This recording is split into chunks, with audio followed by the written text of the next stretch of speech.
Thank you for joining us today. I'm Kurt Johnson, Director of the Center for Homeland Security here at the University of Colorado, Colorado Springs. It's pretty hard to believe that 10 years have passed since the deadly attacks on our country on September 11, 2001. And this certainly at this 10-year anniversary is a very sobering time when we look back on those horrific and deadly attacks and then look to the future. So we are here today to look at those attacks and examine what's transpired, what has changed in the 10 years since, and then to the extent we can, look beyond this 10-year anniversary and take a look at where this global war on terrorism is headed. We're very fortunate to have two very distinguished gentlemen and experts in the field. We're joined today by Lieutenant General Ed Anderson, who is the Executive Director, Strategic Military Science, Space, and Security Initiatives at UCCS. Sir, thank you for joining us. Thank you. And Mr. Mike Knoll, who is a former Director of Intelligence for NORAD and U.S. Northern Command, and is now one of the many distinguished instructors we employ here at the Center for Homeland Security. Welcome, Mike. Thanks, Kurt. Before we share our perspectives today, it might be useful to think back to where we were 10 years ago, what we were doing. Certainly that shaped how we see the world of terrorism today. I can start. I was in the little tiny island nation of Bahrain, on active duty with the United States Navy. Bahrain, as I'm sure the viewers know, is an interesting country connected by a bridge to Saudi Arabia. I was there as the senior legal advisor to the commander of Navy and Marine Corps forces in the Middle East. I've been on the job about 2 weeks when 9/11 happened. So, sir? Well, first of all, one comment. 10 years and 2 days ago, most of the nation probably didn't even know Bahrain existed. That's true. And now that just gives you an example of how things have changed. But at the time, 10 years and 2 days ago, I was the Deputy Commander of U.S. Space Command, which is stationed out at Peterson Air Force Base here in Colorado Springs, and also the Vice Commander of the U.S. element of North American Aerospace Defense Command, known as NORAD. And of course, 10 years and 2 days ago, we had no idea what was in store for us in terms of the future. The day of the event, I, in fact, was down in Montgomery, Alabama, delivering a presentation to the Joint Warfighting Course, and I was in a room off to the side waiting to go on, and was told by my aide that an airplane had just hit one of the towers. And immediately we thought, holy mackerel, that sounds like pretty bad, but at the same time didn't think anything that there was anything hostile. Thought maybe it was an accident of some sort or whatever. And then, of course, as we know now, shortly thereafter came the next plane, and then, of course, the Pentagon and Pennsylvania and everything we know after that. But it was when that second plane hit that we thought something's gone wrong here. There is something serious happening here to the country, and so we tried to collect all of the information that we possibly could. And as you can imagine, at that particular time, you may recall, as a matter of fact, at that particular time, everybody was seeking information about what had happened, why did this happen, and so on and so forth. They were trying to piece the pieces together to paint the mosaic of what was happening to the country. Was it an intentional attack? And of course, we now know what the answer to that was. That's what consumed us for the next several hours, was trying to gather the information and find out what was going on so that we could take appropriate action. Myself being in Montgomery, Alabama, obviously removed me from the command here. The key command at that time was NORAD, and so I had to get back here to Colorado Springs. The difficulty is that, as you may recall, they grounded all airplanes, and so I had to get special permission to be able to fly back to Peterson Air Force Base, which I was able to get. I flew in an Air Force jet from Montgomery, Alabama to Peterson Air Force Base. In Montgomery, I got in the plane in a hangar. We rolled out of the hangar and ran right down the runway and took off. During the flight, you looked out there, it was incredible. You could see nothing. I mean, there were no airplanes in the sky. There was nothing. And then I landed here at Peterson about 10 o'clock at night, and pitch black. We immediately came off the runway and taxied into a hangar, and where I got out, there were security police all over the place. And then I went to my quarters at that particular point, and then we continued. So that's the personal perspective of what it was on 9/11. What I'd like to kind of give you is an institutional perspective, and I'm going to do it from a context of a military, because that's where I was. I was in a military position. First of all, recognize that NORAD, at that particular time, the focus of that command was toward external threats. And to be perfectly honest or accurate, was the fact that we were more focused on the Russians and others who might try to penetrate the airspace of the United States from the outside. We were not looking internal to the United States or considering the possibility of threats internal to the United States. And that's not meant to be a criticism at all. I mean, that's just the way we were as a nation at that particular time. Nobody really had believed that there would be an internal threat like that, from an aircraft like that. So that was the situation. There was an exercise that was going on up in Cheyenne Mountain with the NORAD staff.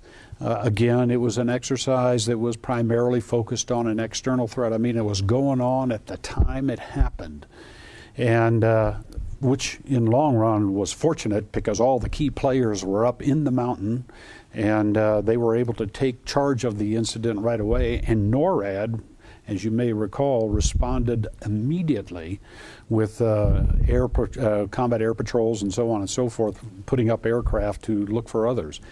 One little notable event that occurred during that time was the fact that because of the uncertainty of the threat, in other words, how many? Were there more? Were they coming in using other means? We had, in the mountain there at NORAD, had gotten an indication that there was an unidentified aircraft heading toward the mountain, and that the mountain was a target, Cheyenne Mountain. And it was coming from San Diego. And so at that time, we closed the doors on the mountain. And if you've been in there, you know what that means. I mean, these doors are about 20 feet high and about 6 feet thick. And they were intended to withstand a nuclear blast, so they are very, very heavy. It's the first and only time so far that they have ever been closed due to a hostile event. As it turns out, the aircraft that was supposedly targeting the mountain did not happen, as you well know, and so we ultimately opened the mountain back up, and we interchanged with our activity and continued the activity. But NORAD was the one that was responsible for enforcing the airspace prohibition. And so we had fighter jets up and alerted all over the country. And of course, since then, that's been the standard. Also, at that time, I mentioned that I was the deputy commander of U.S. Space Command at the time. U.S. Northern Command, which is now out at Peterson Air Force Base, did not exist. As a matter of fact, there was no command within the United States, military command within the United States, that had the sole responsibility for defending the United States. Again, that's a reflection of the fact that we really did not believe that we were at risk here in the country. And as you now know, that changed very rapidly. And within just over a year, the new command, U.S. Northern Command, was established out of Peterson Air Force Base, and U.S. Space Command was dissolved, and their functions went to Omaha, Nebraska. So that's a little bit of a perspective, perhaps, that you might not be aware of from a military point of view from 9/11. And I'll pass it back over to you, Mike. Well, my 9/11 story can be quickly told. I was on my first day on the job as the Director of Intelligence for U.S. Space Command and for NORAD. Quite a first day. Yeah. I had no idea what was happening. I had come from Europe, and before that from the Middle East. I've been very involved with terrorism there, and thought I would be taking a vacation from that terrorism problem by coming back here to Colorado. I was useless. I didn't even know my way around the headquarters building. even if I had, I really couldn't have contributed much of value. All I could do was to state the obvious, which was that this was likely the work of Osama bin Laden and al-Qaeda, and hope to do better in the days to come. Which you did, I must say. Well, I do remember, though, the next morning, got up early. I don't know what time it was, 4 or 5 o'clock in the morning, to come down. I had just moved into officers' quarters at the U.S. Air Force Academy, and as I walked outside to get in the car, the first sound I heard was a fighter jet circling overhead, one of about 300 NORAD aircraft that were active on that day. So that was my start point. What's interesting, as I've listened to you two, is your focus and your perspective was understandably and rightly on defending the homeland. Where I was in the Middle East, of course, not that we weren't concerned, but that wasn't our mission. I remember it seemed within hours of the attacks, and by the way, we were, I think, 8 hours ahead of the East Coast. My commander called together his senior staff and told us two things. And you could have heard a pin drop in the room. He said, "We're going to war." And I remember thinking, I was a new guy there, but I remember thinking, how do we know this quickly we're going to war? We did. And life as you know it has changed forever. And he was right on both counts. And as you both know, but perhaps our viewers don't, normally the Navy is deployed around the world in peacetime or war. So when something happens, it's often naval forces that are the first into the fight, and Army and Air Force and Marine Corps forces follow and take the fight. So that's indeed what happened. As we prosecuted the initial war in Afghanistan, we had up to 5 aircraft carriers launching strikes into Afghanistan, which kept us a little bit busy at the headquarters there in Bahrain, but a really sobering time. Yeah. Mike, would you, we were focused on that day 10 years ago, but can we talk a little bit more now about what has transpired in the 10 years since, in how we treat terrorism, and has the threat evolved over those years? Sure. I think the first thing is that I think we all still struggle to understand what 9/11 meant in terms of terrorist threat then, later, now, future. There's always been one sort of theory that's been out there that can't be proved or disproved, but which I find attractive, and that is the theory that al-Qaeda as an organization, as a terrorist organization, was a one-trick pony. That is to say that there were unique circumstances on that day 10 years ago, principally that our guard was down, that we hadn't been able to imagine what they would do, that we were not prepared for it, we had not thought through it, and that beginning on the 12th of September, our guard was up, and we were thinking and considering all the scenarios, and that radically changed the nature of the threat. Can I comment on Sure, that for a minute, sure. Mike? Because I think one of the things that, to complicate this even more, was the fact that this was not the first attack on the United States by al-Qaeda. In fact, they had done the World Trade Center before, as everybody knows, and others as well. They did some events in some of our embassies overseas and so on and so forth. And so it was truly, we just could not fathom that anybody would be able to come to attack the United States. Recognize that for the most part, again, from a military perspective, when we're talking about defense of the United States, we were talking about defense from nation states. We were not talking about defense from non-nation states or what you would call terrorist groups. Still really a Cold War mentality. It really was, yeah. Well, you know, the war began in September of 2001, and you could argue in retrospect that by December of that same year, December 2001, that we had a chance to end it. If you'll recall, U.S. forces aided by Afghans swiftly defeated the Taliban, and Osama bin Laden and his followers were penned up at a place called Tora Bora, high on the mountains near the Pakistani border. We elected to allow our Afghan allies to prosecute that battle. And they, some of them, allowed bin Laden and his followers to escape over the passes into Pakistan. The reason I say it's a lost opportunity is we had U.S. forces in the air, we had Marines at Kandahar, and I sure wish we'd have flown those Marines up to those passes, as I had a lot more confidence in their ability to block bin Laden's escape. But he got away. What followed over the years is what in the drug wars they call the kingpin strategy, which is to say our counterterrorist forces went after the leadership of al-Qaeda systematically, again and again and again.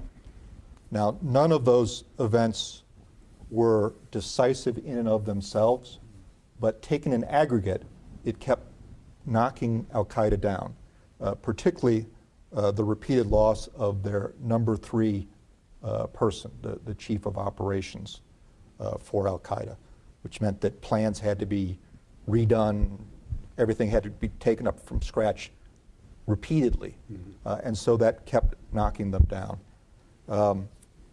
Yet al-Qaeda had another opportunity also, I believe, and that was in Iraq in 2005 and 2006.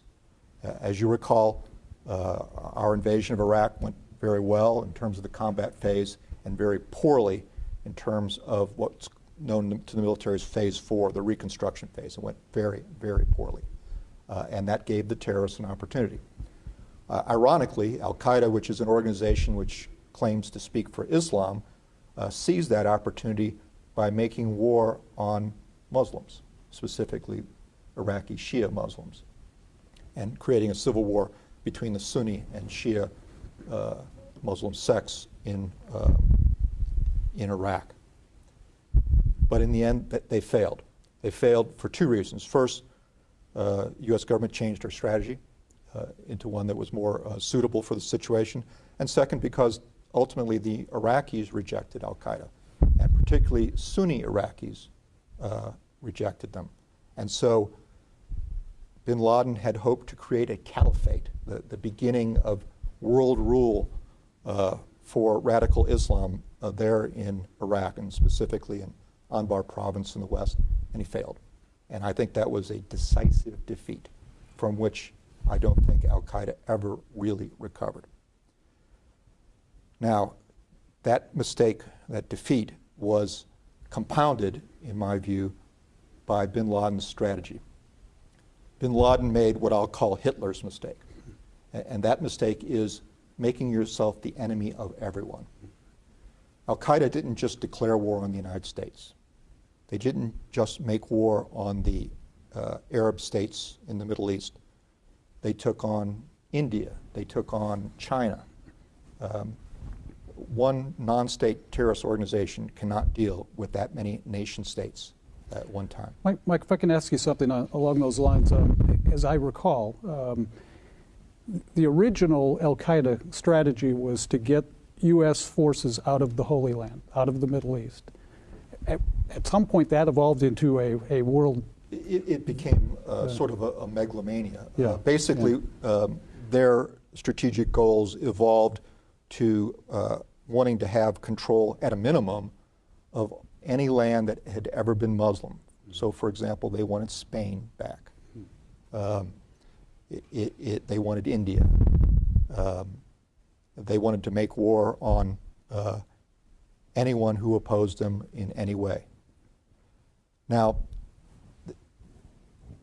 the threat posed by al-Qaeda was sustained, despite that major defeat in Iraq, by the phenomenon of homegrown terrorists. And these are people who live in the West, in Europe, in North America, but are willing to act on the message of al-Qaeda. And we've seen that over the past years, I think from at least, maybe 2005, maybe a little earlier. It's been a particularly bad problem in Europe, principally because of problems with assimilation of Muslim immigrants there, but it's also been a problem here. And to the extent we have experienced terrorist attacks, such as the Fort Hood attack, those are part of the homegrown phenomenon, inspired by al-Qaeda, but not necessarily closely directed by. Now, that's not to say they haven't tried to direct attacks, and they continue to do so, but the homegrown phenomenon has been really vexing, I think, for us. Now, if you move forward to this year, to 2011, I think everyone knows that the salient event was the death of Osama bin Laden in a U.S. Special Forces raid. Very important symbolically, but I'm not sure that important strategically, because the tide of al-Qaeda was already ebbing. If you talk to academic experts on terrorism, forensic psychologists, they'll talk to you about what they call the wave theory of terrorism, which is the idea that terrorist movements are fueled by ideology, and that ramps up their power. But eventually the ideological fuel ebbs. It doesn't pan out. It doesn't work as well as they thought, and the wave begins to subside.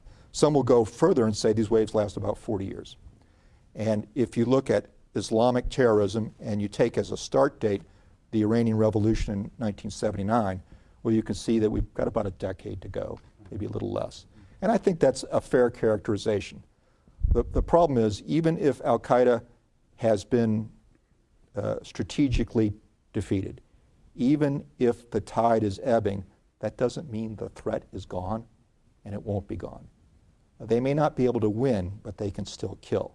And a perfect example of that is this weekend's terrorist threat for New York City and Washington on the 9/11 anniversary. That threat is being characterized in the press as specific, credible, and uncorroborated. And for our audience, what that means: specific means it has detail. Credible means that the source of the information is believable. And uncorroborated means there's not other pieces of intelligence that connects to it. And what that means from a practical perspective, it has to be taken very seriously. As the Department of Homeland Security said, they have a duty to warn, and key intelligence, law enforcement, and security forces will have to be on alert this weekend. Of course, being on alert is a lot better than not being on alert if you have a threat. And then finally, just to sort of finish out this year and where we are, just a few points. First is that need for vigilance, which is typified by this current threat. The second is, I think we need to understand that terrorism will always be with us. There may be more of a threat or less of a threat over time, but the phenomenon of terrorism exists, and it is facilitated by the fact that we live in a global and interconnected world where people from one side of the world can affect and threaten people on the other side of the world. Because terrorism will always be with us, we're going to have to be mindful to the very difficult balance of intelligence sources and methods and how aggressively you use them, about security and security techniques, a perfect example being the controversy over TSA and the security techniques that they use in airports, and then sustaining our civil liberties. I would submit to you that if we defeat terrorism at the price of our freedoms, then we haven't won at all. And Kurt, I know you're much more knowledgeable on law and civil liberties than I am. Do you have any thoughts on that? Yeah, I do. Thinking back to the immediate aftermath of the attacks 10 years ago, a mantra I heard often in the circles I ran in was, everything has changed. And I think you were hearing that back home. And the implication was this attack was of such a nature that the normal rules that guide us perhaps didn't in this occasion. Lawyers were kind of a lonely voice back then because, frankly, 9/11 from a legal perspective changed nothing, at least immediately. It didn't change our Constitution. It didn't change our Bill of Rights. It didn't change the Geneva Conventions and Hague Conventions, the law of armed conflict. So, as is sometimes the case with law, we had existing law being applied to a situation the law never contemplated. And I saw it as, at least in reflection, I look at that as a noble struggle. I mean, we were obviously looking to defend our nation and our way of life in the physical sense. But on the other hand, we needed to defend the very values and mores upon which that country was founded. So I often found myself in a situation advising people like General Anderson, the warfighters, and the questions we grappled with had sort of evolved from strictly legal questions, can we do it, to almost ethical, moral questions. Where I might be engaged in a conversation with General Anderson, say, sir, we can probably find a way through the legally to do what you're intending to do, but let's talk about whether we should do that.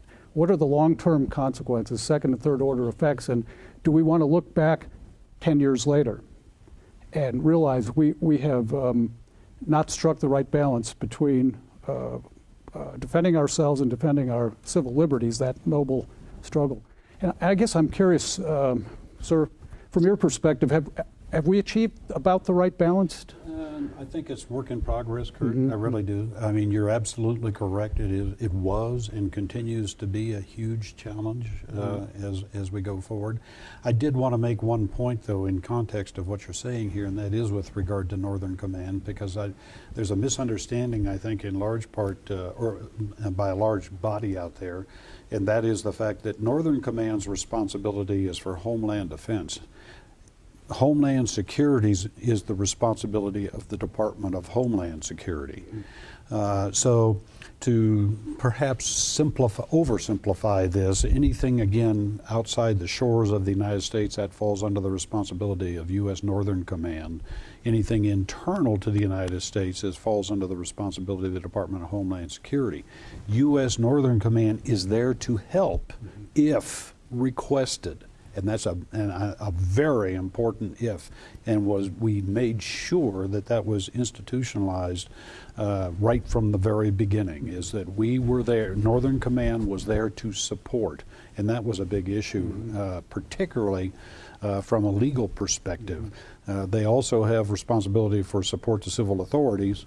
Again, it's only if requested, and generally only if directed by the President and or the Secretary of Defense. I think understandably, when you stand up a warfighting command in the middle of our country, in and among the good guys, U.S. citizens have a right to have a clear understanding of what the roles and missions are of that command, which you've just laid out. Yeah. And that was a big challenge, because part of the difficulty we had when we started with U.S. Northern Command, you can recall, Mike, I mean, we went, paid visits to the FBI together and so on and so forth, was trying to make people understand that the U.S. Northern Command wasn't formed to take over everything. Yeah. The military takes over nothing in the United States unless directed by the President, that's for sure. One thing I love about this country, though, there was a loud and noisy debate about the role of U.S. Northern Command, as there should be, I think.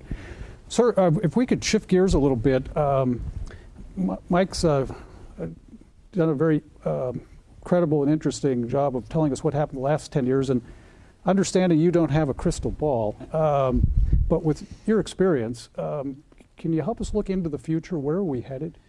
Yeah, and I'm going to take a step back to use to provide a little bit of context, perhaps, and that is this. One of the things that we in the U.S. Northern Command were concerned about as time continued on, and we were successful, we the nation, not U.S. Northern Command alone, were successful in putting down any further attacks to the United States.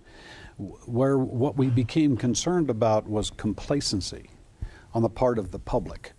The longer we went without an attack, the more complacent the public would become and feel more secure and feel as though they are less threatened.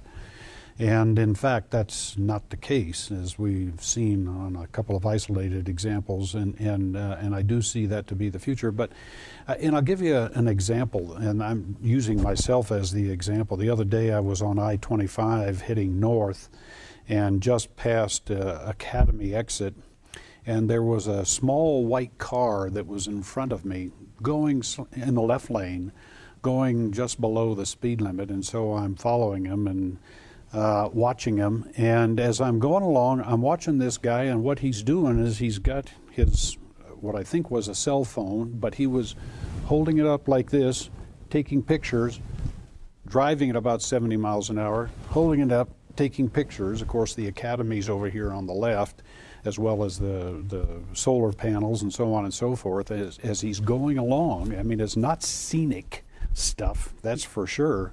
And he was a foreigner.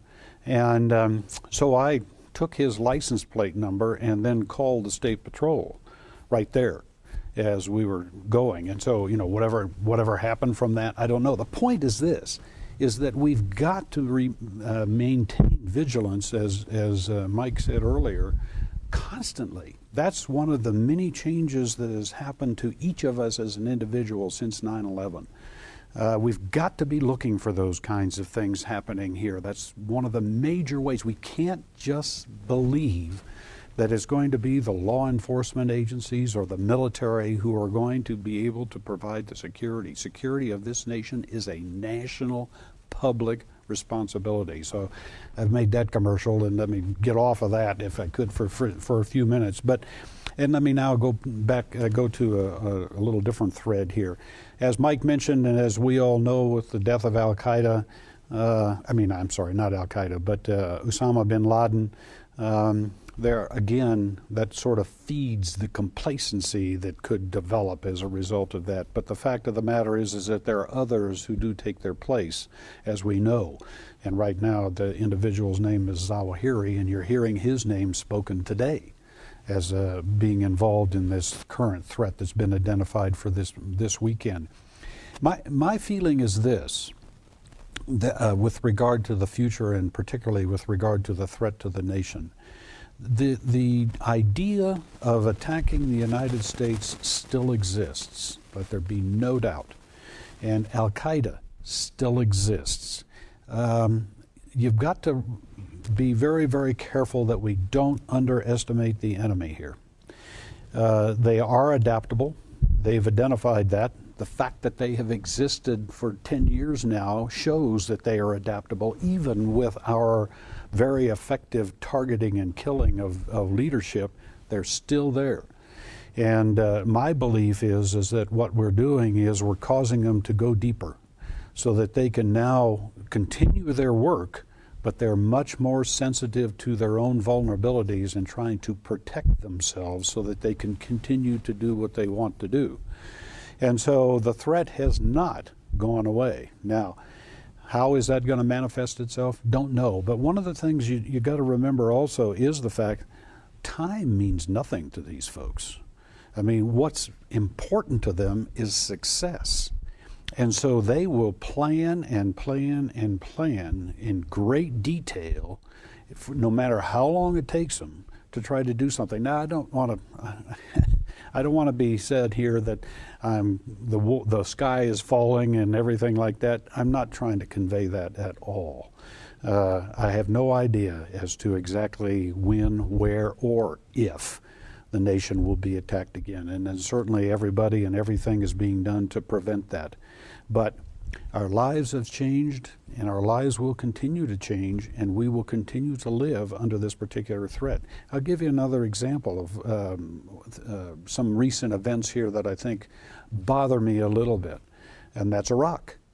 And as we look to withdrawing our forces out of Iraq ultimately, and from a military perspective, as you can well imagine, the military doesn't like to go to war, I guarantee you. If anything, they would like to be back here. But taking it down to 3,000, if that's what the answer is, or ultimately taking them all out of there, it goes back to the point that Mike made earlier about the Shia-Sunni civil war. And I'm afraid that if we do that, and if the Iraqi government is not capable of preventing a Shia-Sunni civil war, that what we could find is that we find a place for Al-Qaeda to get embedded again, just as they did in Afghanistan. That's how they were successful here in 9/11 and leading up, in the events leading up to 9/11, was that they had the ability to do what they wanted to do without any interference from the existing government in Afghanistan. And so they had basically protection.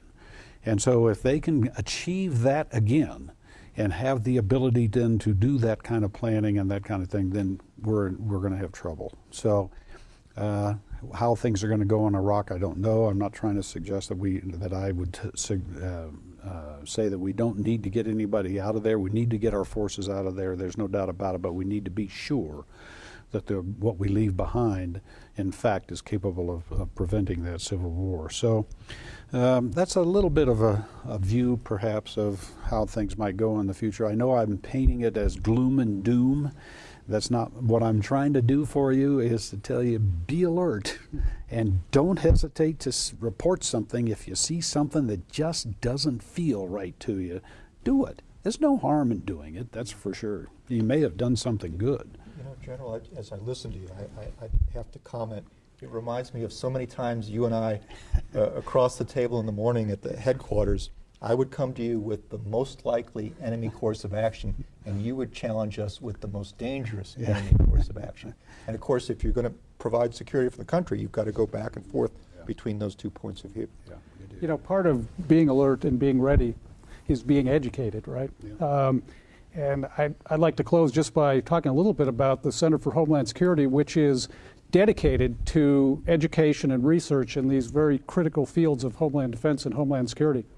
To our viewers, stop on by sometime or visit our website. You may be interested in some of the programs we have. For example, in conjunction with the School of Public Affairs and the Bethel College of Nursing here at UCCS, we do a number of graduate and undergraduate level certificate programs, 4-course certificate programs in these fields. We sponsor seminars, we do brown bag lunch series, we have a series of non-credit short courses that you can take online. May be of interest to you. Please stop by, and thank you for joining us today, gentlemen. Thank you for your time. My pleasure, thank you.